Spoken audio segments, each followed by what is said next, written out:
So I went to go see Dr. Umar Johnson about 2 weeks ago. I was so excited, but I'm not going to say I regret going because he had a lot of great information and I still so respect the man. The only thing was, every time he talked about homosexuality, he would look at me. Every time he would talk about gay people or whatever, he would look me dead in my eye, as if he was trying to provoke a fight. And what most people don't know about me is most of the time I agree with you. You say homosexuality is not natural. I agree with you. You say it's a European thing, a European culture thing. I agree with you. I'm not going to fight you. Everything's a choice. So, whatever choices we all decide to make, that's our business. I don't know why black people expect other black people to hold on to all these African traditional values. But clearly we've been colonized and clearly we're going to take on European ways. We're in Roman. As you know, the saying goes, when in Roman, do as Romans do. Well, we're clearly doing as the Romans do. Now, a lot of shit I think white people do is just weird and I'll never do. But a lot of the traditions and ways we live today, it's westernized and we can't get away from it. So I don't know what, let me get back on topic. I don't know what exactly Dr. Umar expected me to do. I thought he was trying to really test me or kind of provoke me in a way to kind of have an argument just so he could shut somebody down for that night. Because it was real peaceful and, it was his first time visiting Springfield, Illinois. That is where I live. Fortunately, not for long because there's nothing to do here. But I was surprised he came because nobody comes to us. I mean, nobody. No singers, or mostly black singers. Black people don't come here. Let's just say that. And this is one of the most racist towns in the United States. And being that this is the United States and this is one of the most racist countries in the world, to live in one of the most racist cities, that's really saying something. But I digress. He had a great lecture. And like I said, I don't know why he was trying to... I'm not going to say or try to assume what his intentions were, but it just seemed like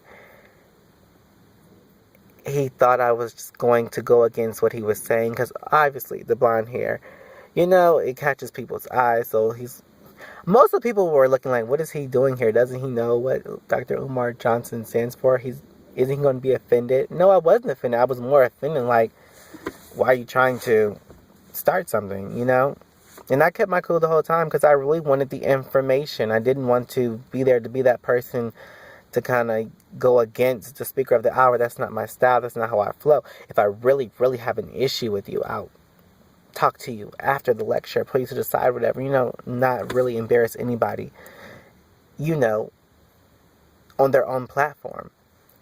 So with that being said, something that bothered me was, like, he's trying to get this school together and blah, blah, blah for black men and black women, children, so they can grow up to be productive black women on a college campus that's being shut down.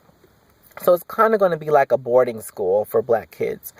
And I think the idea is so noble. I think it's brilliant. I respect the man so much for even attempting to do such or even having the dream,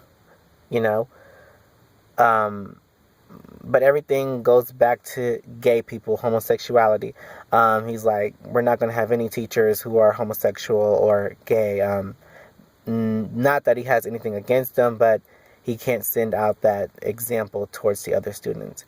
But my thing is, you live in America. There's going to be gay people everywhere. So don't shelter these kids, and when they come out of school, bisexual, gay people, or whatever is almost like abnormal, like they've never seen. Like, they don't know how to deal with these people because they don't know what to say. They don't know what's offensive, what's not offensive, because they've never interacted. When you live in the world today, you have to be well-rounded. You have to be able to speak to everyone. You have to be able to speak and have a conversation with people of all races, all creeds, all sexuality.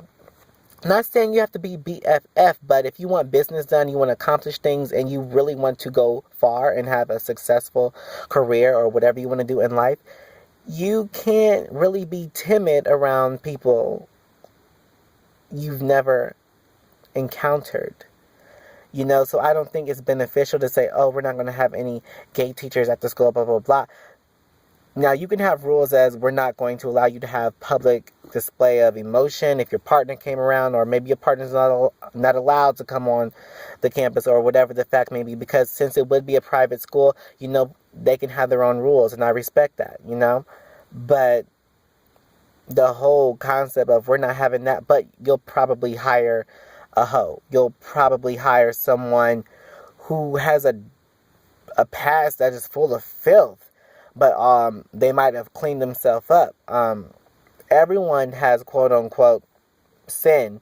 So is everyone no longer allowed to work there? No, it was just strictly gay, gay, gay, gay, gay. So when you put the attention on gay, gay, gay, gay, gay, to me it seems like that's a threat. And my whole thing is with people talking about the black race is going to die out because everybody's turning gay. Well, I'm like, the black race has been dying, and since people have been having multiple kids with multiple fathers. That's when it died, because when you have basically zombies walking around, they're dead. They might as well not even be here. For real, for real.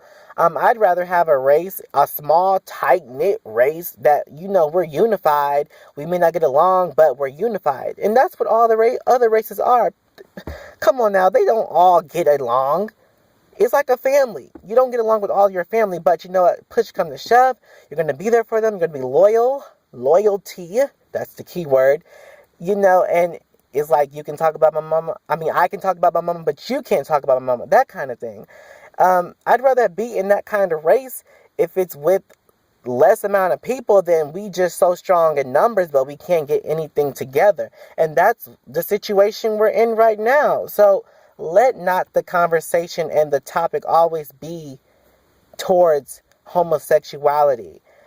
Because when you give attention to something, you're actually low-key promoting it. You're actually low-key glamorizing it. Because tell a child they can't have something, what do? They run to do it.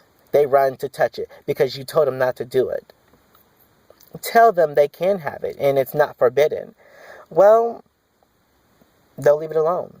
If it's easily accessible, they don't want it. So you get what I'm saying. I hope you get the gist of what I'm saying. So, Dr. Umar, if you see this by chance, or if someone else has these concerns, write a comment, or, let him know, because I respect the brother. I have so much respect for him. I'm not against you. I'm so on your team. I'm so team Dr. Umar. Everybody buy his book. It's brilliant. It is fucking brilliant. I'm so glad you came to my town, because like I said, nobody comes here. That was a big thing to me.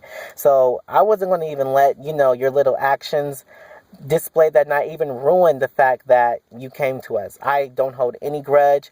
I don't have anything against you. I'm just like, I'm on your team. So it was $10. It was cheap, like I said, it was real, real nice. And I encourage anybody who is thinking about attending one of his lectures, don't hesitate. Go. But you know what? If you look like me or live my lifestyle, just be aware that I don't even think he definitely was not trying to. I don't think people are aware of what they do half the time. I think he was more trying to prove a point to the general public, people in the room, that this is what's going to go on tonight, and if you have a problem with it, leave now. You know what I mean? Because he basically started off the whole lecture with homosexuality, something about it, casting it down, and he's looking dead at me. But I've seen his lectures before. He always starts it off with the homosexual topic and talks about it throughout the lecture as well. But I'm just like, Bro, I'm here. We all knew of you before you got here. We know what you stand for. I'm not going to test you. You know what? So I'm done. Icons, tell me what you think.